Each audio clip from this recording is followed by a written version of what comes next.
ಹಾಂ ಮಾಡ್ಬೇಕಮ್ಮ. ಹಾಂ ನೋಡ್ಬೇಕು ಯಾರು ಇನ್ಚಾರ್ಜ್ ಇರ್ತೀರಿ ಇಲ್ಲಿ. ಜನವರಿಗೆ 1 ಗಂಟೆವರೆಗೆ ಮಜ್ಜಿಗೆ ಇಟ್ಬಿಡಿ, ಕಚ್ಬಿಡಿ. ಹಾಂ ಅದು ತಂದು ಇಟ್ಬಿಡಿ. ಹಾಂ ಅದೇ ಒಂದು ಕಪ್ಪು ಪ್ಲಾಸ್ಟಿಕ್ ಕಪ್ ಇಟ್ಬಿಟ್ರೆ ಬಂದು ಕುಡ್ಕೊಂಡು ಹೋಗ್ತಾರೆ. ಟೀ ಗೀ ಎಲ್ಲ ಬೇಡ. ಈಗ ಯಾರು ಟೀ ಕುಡಿತಾರೆ? ಈಗ ಎಲ್ಲರಿಗೂ ನೀರು ಇಟ್ಟಿರಿ, ಅದೇ ಮಜ್ಜಿಗೆ ಇಡಿ ಸ್ವಲ್ಪ. ಹಾಂ ನಾಳೆನೇ ಬೆಳಗ್ಗೆ ಇರ್ಬೇಕಂತ ಅದು ಹೇಳಿದ್ದೇನೆ. ಏನು ಭಾಳ ಅದಲ್ಲ, ಒಂದು ತಿಂಗಳು ಇಟ್ಟರು ಸಾಕು. ಆಮೇಲೆ ತಣ್ಣಗಾದ್ಮೇಲೆ ಬೇಡ. ಬಿಸಿಲು ಹೆವಿ ಇದೆ. ಒಬ್ಬ ಯಜಮಾನ್ರಿಗೆ ಒಂದು ಚೇರ್ ಗೀರೆಲ್ಲ ಹಾಕಕ್ಕೆ ರೆಡಿ ಕೂರ್ಸ್ಕೊಳ್ಳೋದು ಕುತ್ಕೊಳ್ಳೋಕೆ ಇಡ್ರಿ. ಅದು ಮಾಡಿ. ಹಾಂ ಯಾಕಪ್ಪ ಮತ್ತೆ ನೋಡು. ಹಾಂ ನನಗೆ ನೇರವಾಗಿ ಕಂಪ್ಲೇಂಟ್ ಮಾಡ್ತಾರೆ, ನೇರಾಗಿ ಅರ್ಜಿ ಕೊಡ್ತಾರೆ. ಇವಾಗಲೂ ಹೇಳ್ತಾ ಇರ್ತೇನೆ ನಾನು. ಹಾಂ ನೀವೇನಾರು ಇದು ಮಾಡಿರೋದ್ರೆ ತಕ್ಷಣ ನನಗೆ ಫೋನ್ ಹೊಡಿತಾರೆ, ಗೊತ್ತಲ್ಲ. ಹಂಗೆ ಅದು ನೇರವಾಗಿ ಇದು ಸಂಪರ್ಕ ಇರೋದ್ರಿಂದ ನನ್ನ ಗಮನಕ್ಕೆ ಬರ್ತದೆ. ಪರ್ಮಿಟ ಎಲ್ಲ ನೋಡ್ಕೊಳ್ರಿ, ಚೆನ್ನಾಗಿ ಮಾಡಿರಿ ಇಲ್ಲೆಲ್ಲ ಹೇಳಿದ್ದೀನಿ ನಾನು. ಹಾಂ ಯಾರಿಗೂ ಬಂದವರಿಗೆ ಕಂಪ್ಲೇಂಟ್ ಏನು ಬರ್ಬಾರ್ದು. ಯಾಕಂದರೆ ಇಲ್ಲಿ ನಗರ ಇದರಲ್ಲಿ ಯಾರೂ ಅಧಿಕಾರ ಯಾರಿಗಿಲ್ಲ. ಇವತ್ತು ಜನಪ್ರತಿನಿಧಿಗಳಿಲ್ಲ. ಕೇಳೋದೇ ನಮ್ಗೆ ಕೇಳ್ತಾರೆ. ಮತ್ತು ನೀವು ಅಧಿಕಾರಿಗಳು ಫಾಸ್ಟಾಗಿ ಮಾಡ್ಕೊಡೋದು ಕಲೀರಿ. ಮತ್ತು ಇವಾಗಲೂ ಹೇಳ್ತಾ ಇದ್ದೀನಿ ನೋಡಿ. ಇದು ಇಟ್ಬಿಡಿ, ಸರಿ ಬಡ್ಜೆಟ್ ಇಟ್ಬಿಡು, ಅದಷ್ಟು ಮಾಡಿಸ್ಬೇಕು.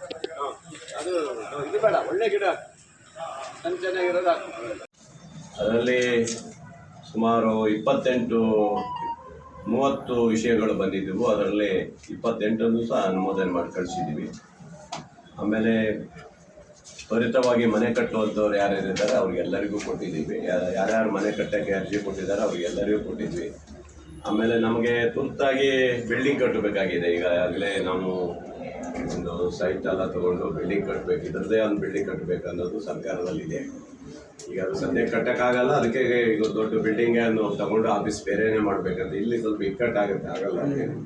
ಹಾಗಾಗಿ ಈಗ ಆಫೀಸ್ ಬೇರೆಯವ್ರನ್ನೆಲ್ಲ ಹಾಕಿ ಇಲ್ಲಿ ಸದ್ಯಕ್ಕೆ ಇಲ್ಲಿ ಇಡ್ತೀವಿ. ಈಗ ಸದ್ಯಕ್ಕೆ ಇಲ್ಲಿ ಕಂಪ್ಯೂಟ್ರು ಮತ್ತು ಆಫೀಸ್ ಬೇರೆಯವರಾಗಿ ಒಬ್ಬರನ್ನಲ್ಲಿ ಇವ್ರನ್ನ ಇಲ್ಲಿ ವರ್ಕರ್ಸ್ ಇಡ್ತೀವಿ. ಇವರು ವಾರ ಬಂದು ಇವರು ಬಂದು ಇಲ್ಲೇನೇನಿದೆ ನೋಡಿಕೊಂಡು ಮುಂದಿನ ಇದಕ್ಕೆ ಇಡ್ತೀವಿ. ಪ್ರತಿ ತಿಂಗಳು ಮೀಟಿಂಗ್ ಮಾಡಬೇಕನ್ನೋದು ಇವತ್ತು ನಿರ್ಣಯ ಆಗಿದೆ. ಆಮೇಲೆ ನಮ್ದು ಏನಾಗಿದೆ, ನಮ್ಮದು ವ್ಯಾಪ್ತಿಯ ಇದನ್ನು ಎಂತ ಅದಕ್ಕೆ ಏನಂತೀರ ಮಹಾಯೋಜನೆ, ಅದು ಇನ್ನೂ ಅದು ಇದಾಗಲಿಲ್ಲ. ಅದಕ್ಕೂ ಸಹ ಈಗಾಗಲೇ ನಾವು ಸರ್ಕಾರ ಮತ್ತೆ ನಿರ್ಣಯ ಮಾಡಿ ಅರ್ಜೆಂಟಾಗಿ ನಮಗೆ ಈ ವ್ಯಾಪ್ತಿಯನ್ನು ಜಾಸ್ತಿ ಮಾಡಲಿಕ್ಕೆ ಅವಕಾಶ ಕೊಡಬೇಕನ್ನೋದು ಈಗಾಗಲೇ ಶಿಕಾರಿಪುರಕ್ಕೆ ಮೊನ್ನೆ ಇದು ಕೊಟ್ಟಿದ್ದಾರೆ. ಹಾಗೆ ನಮಗೂ ಕೊಡಬೇಕನ್ನೋದು ಈಗಾಗಲೇ ಹೇಳಿದ್ದೀವಿ. ಅದನ್ನು ಸಹ ಈಗ ಒಂದು ನಿರ್ಣಯ ತೊಗೊಂಡಿದ್ದೀವಿ. ಜೊತೆಗೆ ಇಂಥ ಆಫೀಸನ್ನು ಈಗ ನಾವು ಮನೆ ನೋಡ್ತಾ ಇದ್ದೀವಿ, ಸರಿಯಾಗಿ ಸೆಟ್ ಆಗ್ತಾಯಿಲ್ಲ. ನಗರಸಭೆಯ ಬಿಲ್ಡಿಂಗ್ ಏನೋ ಇದೆಯಲ್ಲ ಅಲ್ಲಿ ನೋಡಿದ್ವಿ, ಅದು ಏನು ಸರಿ ಇಲ್ಲ. ಅದಕ್ಕೆ ಬಿಟ್ಟಿವಿ. ಸದ್ಯಕ್ಕೆ ಇಲ್ಲೇ ಇರ್ತದೆ. ಬಟ್ ಮುಂದಿನ ದಿವಸದಲ್ಲಿ ಒಳ್ಳೆಯ ಒಂದು ಆಫೀಸ್ ಮಾಡಿ ಚೆನ್ನಾಗಿ ಮಾಡಬೇಕಂತ. ಸರ್, ಕಳೆದ 2.5 ವರ್ಷದಲ್ಲಿ ಒಂದೇ ಒಂದು ಲೇಔಟ್ ಪರ್ಮಿಷನ್ ಕೊಟ್ಟಿಲ್ಲ ಅನ್ನೋ ಒಂದು ಆರೋಪ ಇದೆ ಸರ್. ಕೊಟ್ಟಿದ್ದೀವಪ್ಪ, ಎಲ್ಲ ಕೊಟ್ಟಿದ್ದೀವಿ.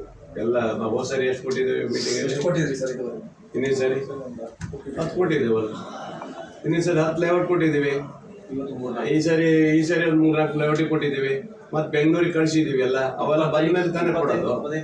ಬೆಂಗಳೂರು ಹೋಗಿ ಬರಬೇಕು. ಬಂದಾಗೆ ಒಂದೊಂದೇ ಕೊಟ್ಟಿದ್ದೀವಿ. ಯಾವುದು ಕೊಟ್ಟಿಲ್ಲ ಏನಿಲ್ಲ, ಎಲ್ಲ ಕೊಟ್ಟಿದ್ದೀವಿ. ಯಾವುದು ತಕರಾರಿದೆ ಅಂಥವು ಮಾತ್ರ ಕೊಡೋಲ್ಲ ನಾವು. ಈಗ ಅಣ್ಣ ತಮ್ಮದ್ರ ತಕರಾರು, ಕೇಸು ಇರೋವು, ಇವಕ್ಕೆಲ್ಲ ನಾವು ಕೊಡೋಕ್ಕೆ ಬರೋದಲ್ಲ. ಅವಂಥವು ನಾವು ಕೊಡೋಲ್ಲ, ಪೆಂಡಿಂಗ್ ಇಟ್ಕೊಂಡಿದ್ದೀವಿ. ಬಾಕಿ ಎಲ್ಲ ಕೊಟ್ಟಿದ್ದೀವಿ. ಇವತ್ತು ಸುಮಾರು 5-6 ಇವತ್ತಿದ್ದು ಎಲ್ಲ ಕೊಟ್ಟಿದ್ದೀವಿ. ಮನೆ ಕಟ್ಟೋರಿಗೆ ಅಷ್ಟು ಕೊಟ್ಟಿದ್ದೀವಿ, ಎಲ್ಲ ಕೊಟ್ಟಿದ್ದೀವಿ. ಸರ್, ನಿಮ್ಮ ಅವಧಿಯಲ್ಲಿ ಎಷ್ಟು ಕೊಟ್ಟಿದ್ದೀರಿ ಸರ್ ಟೋಟಲಿ? ಈಗ ಆಯಿತು 10 ಲೇಔಟ್ ಆಗಿದ್ದಾರೆ, ಕೊಟ್ಟಿದ್ದೀವಿ. ಹಿಂದಿನ ಸರಿ ಕೊಟ್ಟಿದ್ದೀವಿ. ಈ ಸರಿ ಒಂದು 3-4 ಕೊಟ್ಟಿದ್ದೀವಿ. 7-8 ಕೊಟ್ಟಿದ್ದೀವಿ. ಯಾವುದು ಪೆಂಡಿಂಗ್ ಏನಿಲ್ಲ, ಎಲ್ಲ ಕೊಟ್ಟಿದ್ದೀವಿ. ಯಾವ್ಯಾವುದು ಪ್ರಾಬ್ಲಮ್ಗಳು ಏನಿರ್ತಾವೋ ಅಂಥವು ಮಾತ್ರ ಕೊಡೋಲ್ಲ. ಯಾಕಂದ್ರೆ ಅವು ನಮಗೆ ತಲೆನೋವು ಹೋಗೋದು ಬೇಡವಲ್ಲ. ಆಮೇಲೆ ಅದು ಅಷ್ಟು ಬಿಟ್ಟರೆ ಬಾಕಿ ಎಲ್ಲ ಕೊಟ್ಟಿದ್ದೀವಿ. ನೋಡಿ, ಇವತ್ತು 28 ಸಹ ಈಗ ಕೊಟ್ಟಿದ್ದೀವಿ. ಬೆಂಗಳೂರಿಗೆ ಕಳಿಸೋ ಫೈಲ್ ಅಷ್ಟು ಕಳಿಸಿದ್ವಿ. ಇವತ್ತು ಎಲ್ಲ ಕ್ಲಿಯರ್ ಮಾಡಿದ್ದೀವಿ. ಎಲ್ಲ ಪ್ರತಿ ಮೀಟಿಂಗಲ್ಲಿ ಏನು ಬರುತ್ತೋ ಅಷ್ಟು ಕಳಿಸಿದ್ದೀವಿ. ಯಾವುದೇ ಅಂತ ಪೆಂಡಿಂಗ್ ಏನಿಲ್ಲ. ಯಾವ್ಯಾವುದು ಪೆಂಡಿಂಗ್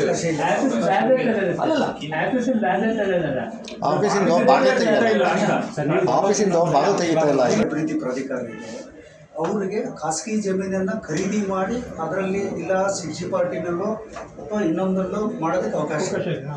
ನಮಗೆ ಈ ಸಾಗರ ಯೋಜನಾ ಪ್ರಾಧಿಕಾರ ಇದೆ, ಇದಕ್ಕೆ ಭೂಮಿಯನ್ನು ಖರೀದಿ ಮಾಡಿ ಲೇಔಟ್ ಮಾಡುವಂಥ ಅಧಿಕಾರ ಇಲ್ಲ. ನಮಗೆ ಕೊಡೋದು ಮಾತ್ರ. ನಮ್ಮದೇನಿದ್ರು ಆಶ್ರಯ ಲೇಔಟ್ ಮಾಡಿ ನಾವು ಕೊಡೋಕೆ ಅವಕಾಶ. ಆಶ್ರಯ ಲೇಔಟ್ ಇದೆಯಲ್ಲ, ಅದನ್ನ ಮಾಡಿ ನೀವು ಮಾಡ್ತಾ ಇದ್ದೀವಿ ಸರ್. 20 ಎಕರೆ ನಾನು ಟ್ರೈ ಮಾಡ್ತಾ ಇದ್ದೀನಿ. ಆದರೆ ಆಶ್ರಯಕ್ಕೂ ಸಹ ರಾಜ್ಯ ಸರ್ಕಾರದ ಮಟ್ಟದಲ್ಲಿ ಸಾಗರದಲ್ಲಿ ಸೈಟ್ ಕೊಡಿ ಅಂತ ಆದೇಶ ಆಗಬೇಕು. ಆ ಥರದ್ದೆಲ್ಲ ಕೆಲವು ವಿಷಯಗಳಿದೆ. ಬಟ್ ಈ ಸದ್ಯ ತಾವು ಈ ಅದು ಮಾಡ್ಬೋದು ಅಷ್ಟೇ. ನಮಗೆ ಆಶ್ರಯ ಕೊಡೋಕೆ ಬಡವರಿಗೆ ಕೊಡೋಕೆ ಅವಕಾಶ ಇದೆ. ಅದನ್ನ ಈಗಾಗಲೇ ನಾವು ಜಾಗ ನಿರ್ಣಯ ಮಾಡಿದ್ದೀವಿ, ಅದನ್ನ ಮಾಡ್ಕೊಡ್ತೀವಿ. ಬಿಟ್ರೆ ಇದರಲ್ಲಿ ಮಾಡೋಕ್ಕಾಗತ್ತಲ್ಲ. ಇದೇನಿದ್ರು ನಮ್ಮ ಲೇಔಟ್ಗಳಲ್ಲಿ ಮಾಡಿ ಅವ್ರ ಪ್ರಗತಿ ಮಾಡಿಸ್ಕೊಡೋದು. ಏನು ನಮ್ಮ CA ಸೈಟ್ಗಳಿರ್ತವೆ, ಅದನ್ನ ಸಾಹೇಬರ ಅಧ್ಯಕ್ಷಕ್ಕೆ ಏನು ಪ್ರಾಧಿಕಾರ ಇದೆ, ಅವರು ಯಾವ ಉದ್ದೇಶಕ್ಕಂತ ಬಿಟ್ಟಿರ್ತೀವಿ ಆ ಉದ್ದೇಶಕ್ಕೆ ಅರ್ಜಿ ಕಾಲ್ ಮಾಡಿ ಹರಾಜು ಮಾಡಿ ಕೊಡೋದಕ್ಕೊಂದು ಅವಕಾಶ. ನಮಗೊಂದು ಏನಾಗುತ್ತೆ ಅಂದ್ರೆ ಲೇಔಟಿಂದ ನಮ್ಮ ಸರ್ಕಾರಕ್ಕೂ ಸ್ವಲ್ಪ ಬರುತ್ತಲ್ಲ, ಸರ್ಕಾರಕ್ಕೆ ಮತ್ತೆ ನಮ್ಮ ನಗರಸಭೆಗೆ ಅವೆಲ್ಲ ಬರೋದ್ರಿಂದ ಅದು ನಮ್ಮ ಸರ್ಕಾರಕ್ಕೆ ಆದಾಯ ಇಲ್ಲ. ಅದನ್ನು ಮಾಡ್ಬೋದು. ಇದಕ್ಕೆ ಒಂದು ಸಣ್ಣ ಇದರಲ್ಲೇ ಈಗ ಕಂಪ್ಯೂಟರ್ ಮತ್ತು ಲೇಡೀಸ್ ಯಾರೋ ಒಬ್ಬರನ್ನ ಹಾಕಿಸ್ಬೇಕಂತ ಇದ್ದೀವಿ. ಇಲ್ಲಿ ಅರ್ಜಿ ತಗೊಳ್ಳೋರಿಗೆ ಎಲ್ಲ ಇಲ್ಲಿ ಕೊಡ್ತೀವಿ. ಮುಂದೆ ಪ್ರತಿ ತಿಂಗಳಾಗುತ್ತೆ. ಹೌದೌದು. ಸರ್, ಪ್ರತಿ ತಿಂಗಳು ಮಾಡೋದ್ರಿಂದ ಈಗ ಮನೆ ಕಟ್ಟೋರಿಗೆ ಅದು ಅನುಕೂಲ ಆಗುತ್ತೆ. ಮನೆ ಕಟ್ಟೋರು ನಿಲ್ಲಿಸ್ಲೇ ಇಲ್ಲ ರೀ ನಾವು. ಅಲ್ಲ ಸರ್, ಈಗ ಮನೆ ಕಟ್ಟೋರದ್ದು ಹಿಂದಿನ ಸರಿ ಬಂದದ್ದು ಕೊಟ್ಬಿಟ್ಟಿದ್ದೀವಿ, ಈ ಸರಿ ಬಂದು ಕೊಟ್ಟಿದ್ದೀವಿ. ಅವ್ರದ್ದೇನು ನಿಲ್ಲಿಸ್ಲಿಲ್ಲ.